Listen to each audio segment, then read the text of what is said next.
Video like जरूर कर लीजिए और ऐसे वीडियो लगातार फ्री में पाने के लिए चैनल को तुरंत सब्सक्राइब कर लीजिए और बेल आइकन को जरूर टैप कर लीजिए ताकि आगे भी सारे वीडियो आपको मिलते रहे। यूट्यूब में फॉलो करते हैं तो प्लीज ये वाला फ्री टेलीग्राम चैनल जरूर ज्वाइन कर लीजिएगा। सारे नोटिफिकेशन सारे अपडेट यहीं पे आते हैं, ध्यान रखिए। नमस्कार दोस्तों, एग्जाम प्रिपरेशन के यूट्यूब चैनल पर मैं प्रियंका एक बार फिर से आप सभी का बहुत बहुत स्वागत करती हूँ। आज की इस क्लास में हम लोग पॉलिटी की कुछ लिस्टिंग्स हैं जिनको डिस्कस करने वाले हैं, जैसे कि कुछ नियुक्ति हैं और वो अपनी शपथ किसके समक्ष लेते हैं या अपना त्यागपत्र किसको संबोधित करते हैं और उनकी जो कार्यकाल है या फिर उनकी जो न्यूनतम आयु है, इससे रिलेटेड जो प्रश्न बनते हैं वो आप इस लिस्टिंग से कवर कर पाएंगे। अगर आप न्यू हैं इस चैनल पर, डेली दोपहर 1 बजे क्लास आती है, जीएस सेक्शन में कवर करती हूँ। इसके साथ में रात को 9 बजे प्रैक्टिस सीरीज चल रही है जो कि टेस्ट सीरीज है और आरओ एग्जाम और यूपी पीसीएस को टारगेट करते हुए है। जो भी बच्चे यूपी पीसीएस 2025 की तैयारी कर रहे हैं या साथ में आरओ एग्जाम की तैयारी कर रहे हैं, तो जो समय मिला है उसमें आप अभी भी तैयारी बेहतर ढंग से कर सकते हैं और यूपी पीसीएस के लिए आप कंप्लीट कोर्स ज्वाइन कर सकते हैं। प्री प्लस मेंस का अभी से तैयारी शुरू करेंगे तो आप एग्ज़ाम तक, जो कि आपका कैलेंडर जारी होने के बाद डेट भी आपको बता दी गई है, तो ठीक ठाक समय है, आप अभी से अपनी तैयारी कंटिन्यू कर सकते हैं। और जिन बच्चों के पास समय बचा है आरओ एग्ज़ाम के लिए, तो बिल्कुल भी समय अपना बर्बाद मत करें जो समय आपको मिला है, क्योंकि कहीं आप कुछ चीज़ों में अगर आप देख रहे हैं फेस्टिवल और बाकी सब चीज़ों में, तो कहीं ना कहीं आपका समय जाएगा भी। तो जो आप पढ़ रहे हैं उसको रेगुलर पढ़ते रहिए, साथ में रिवीजन जरूर कीजिए। जिन्होंने भी इस चैनल से प्रिपरेशन की है तो आप लोग कोशिश कीजिए जो पढ़ाया गया है उसको रिवाइज कीजिए, शॉर्ट नोट्स प्रिपेयर कीजिए और ज़्यादा से ज़्यादा प्रैक्टिस कीजिए। प्रैक्टिस के लिए आप स्टडी फॉर सिविल सर्विसेज की टेस्ट सीरीज ज्वाइन कर सकते हैं, बेस्ट है। हिंदी प्लस जीएस दोनों की कंप्लीट प्रिपरेशन हो जाएगी। तो कोर्स से रिलेटेड छोटी सी इन्फॉर्मेशन थी। ज़्यादा जानकारी के लिए डिस्क्रिप्शन बॉक्स में दिए गए नंबर पे आप कांटेक्ट कर सकते हैं व्हाट्सएप मैसेज या कॉल करके। अदरवाइज आप गूगल प्ले स्टोर से स्टडी फॉर सिविल सर्विसेज का ऐप डाउनलोड कीजिए और ऐप पर आपको सारे कोर्स अवेलेबल होंगे। चलिए आज की क्लास स्टार्ट करते हैं। तो जो सबसे पहले नियुक्ति है उसमें राष्ट्रपति आते हैं। तो राष्ट्रपति किसके समक्ष, तो याद रखिए सुप्रीम कोर्ट से जो चीफ जस्टिस ऑफ इंडिया है, मतलब मुख्य न्यायमूर्ति, अगर वो अनुपस्थित हैं तो उच्चतम न्यायालय के जो ज्येष्ठतम न्यायाधीश होंगे उनके समक्ष राष्ट्रपति अपने पद की शपथ लेते हैं। अब इनके बाद कौन आ जाते हैं, तो वो हैं उपराष्ट्रपति। तो उपराष्ट्रपति राष्ट्रपति के समक्ष अपने पद की शपथ लेते हैं या उन्होंने इसके लिए कोई व्यक्ति नियुक्त किया है तो उसके समक्ष। तो याद रखिएगा, राष्ट्रपति सीजेआई के सामने, उपराष्ट्रपति प्रेसिडेंट के सामने, ठीक है।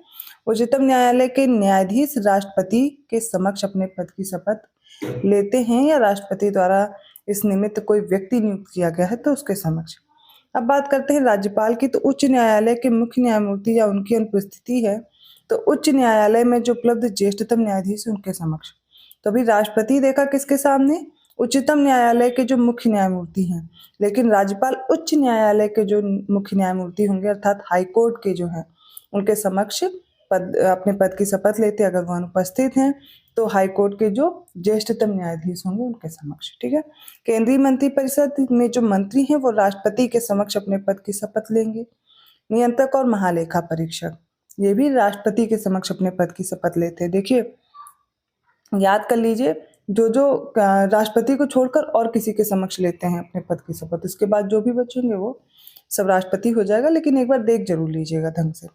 फिर देखते हैं संसद के जो सदस्य हैं, राष्ट्रपति या राष्ट्रपति द्वारा नियुक्त अगर कोई व्यक्ति है तो उसके समक्ष तो राष्ट्रपति यहाँ भी होंगे, लेकिन राज्य के विधानमंडल के सदस्य राज्यपाल या राज्यपाल द्वारा नियुक्त किया गया कोई व्यक्ति तो उसके समक्ष, अर्थात ये राज्यपाल के समक्ष अपने पद की शपथ लेंगे। और राज्य के मंत्रिपरिषद में भी कोई मंत्री है तो राज्यपाल के समक्ष। उच्च न्यायालय के जो न्यायाधीश हैं वो भी राज्यपाल द्वारा, मतलब ये राज्यपाल के समक्ष ही अपने पद की शपथ लेते हैं, याद रखिएगा। अब ये तो हो गया पद की शपथ के बारे में, लेकिन ये अपना त्यागपत्र किसे देते हैं ये भी जानना महत्वपूर्ण है। तो राष्ट्रपति सीजेआई के सामने अपने पद की शपथ लेते हैं, लेकिन अपना जो त्यागपत्र है वो उपराष्ट्रपति को देते हैं और इसी तरह उपराष्ट्रपति राष्ट्रपति को। अब बात करते हैं प्रधानमंत्री। तो प्रधानमंत्री अपना त्यागपत्र राष्ट्रपति को देते हैं। उच्चतम न्यायालय के न्यायाधीश भी राष्ट्रपति को अपना त्यागपत्र देते हैं।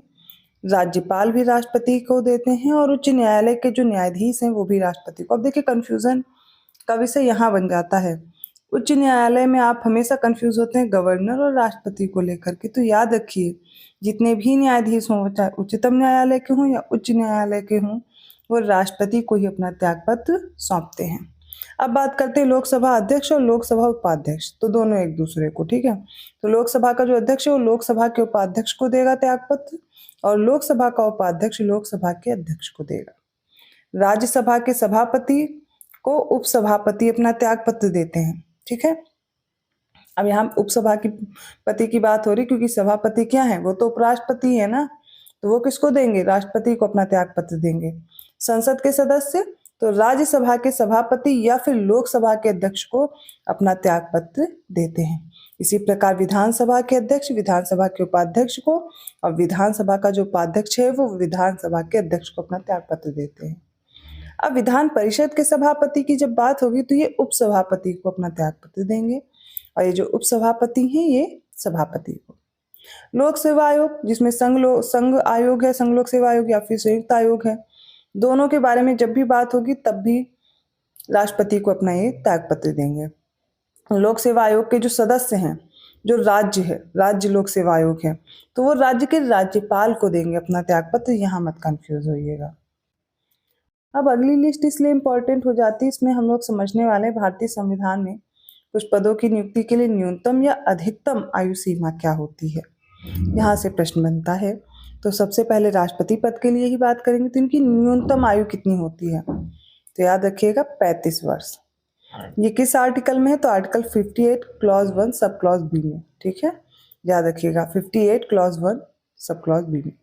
उपराष्ट्रपति के बारे में किसमें दिया गया है इनकी न्यूनतम आयु के बारे में, तो सबसे पहले इनके पद के लिए न्यूनतम आयु ही समझ लीजिए 35 वर्ष है, जो राष्ट्रपति की है। Article 66 clause 3 sub clause B, याद रखिएगा। अब राज्यपाल आ जाते हैं, तो राज्यपाल के पद के लिए जो चुनाव के लिए न्यूनतम आयु है इनकी भी 35 वर्ष है, आर्टिकल 157, याद रखिएगा। और आपने देखा था इस बार पेपर में राष्ट्रपति से रिलेटेड ही आपको सारे आर्टिकल दे दिए गए थे, और उसमें बताना था कि कौन सा इनकरेक्ट है, जो यूपीपीसीएस का पेपर हुआ, ठीक है, प्रीलिम्स वाला। इसी तरह अगर आप आरओ या यूपीपीसीएस की भी प्रिपरेशन कर रहे हैं तो राष्ट्रपति से रिलेटेड जितने भी आर्टिकल्स हैं वो आप प्रिपेयर रखिए। राज्यपाल से महाधिवक्ता हो गए, या फिर आप इसके अलावा देख रहे जितने भी इम्पोर्टेंट पद हैं उनसे रिलेटेड अगर कोई आर्टिकल हैं वो एक पास आप याद कर लीजिए, संसद से रिलेटेड, ठीक है, सर्वोच्च न्यायालय, उच्च न्यायालय से रिलेटेड। अब अगर उसी में या तो आपको अरेंज करने को, मैच करने को आ जाएगा, बस उसमें आप कंफ्यूज हो जाते, कोई एक इनकरेक्ट होता है, चूज करने को आ जाता है।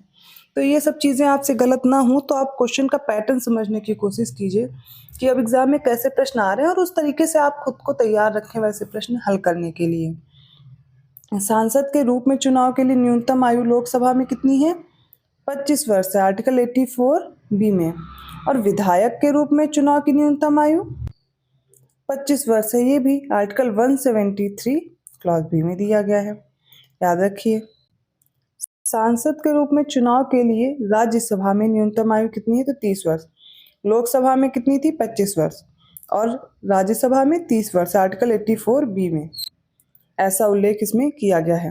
फिर एमएलसी के रूप में चुनाव के लिए कितनी आयु है, 30 वर्ष है, आर्टिकल 73 क्लॉज बी में। और सर्वोच्च न्यायालय के न्यायाधीश के रूप में नियुक्ति की, देखिए इनकी मिनिमम एज नहीं दी हुई होती है, लेकिन हाँ मैक्सिमम एज कितनी है, ऊपरी आयु सीमा कितनी है, तो जरूर आपको याद रखना होता है, ये है 65 वर्ष, 124 क्लॉज 2 में, ठीक है।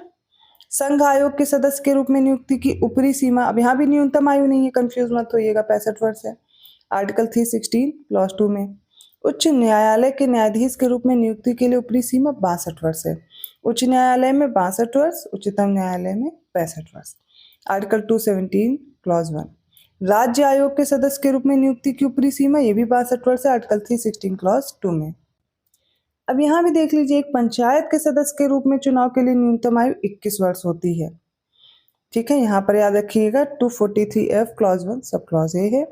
नगर पालिका के रूप में 21 वर्ष है, यहाँ भी 243V1A, ये भी याद रखिएगा।